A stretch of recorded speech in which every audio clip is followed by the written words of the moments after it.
първия ден от техния брак.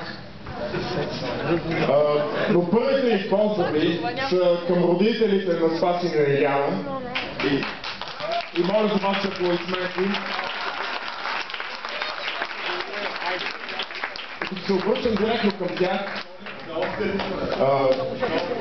искам да ви пожелая да ви радват с успехите си, професионални и лични, с усмивките си и с любовта си, най-вече.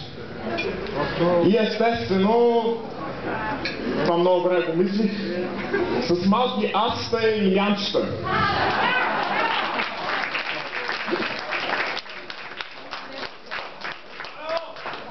И сега към главните виновници за този вечер.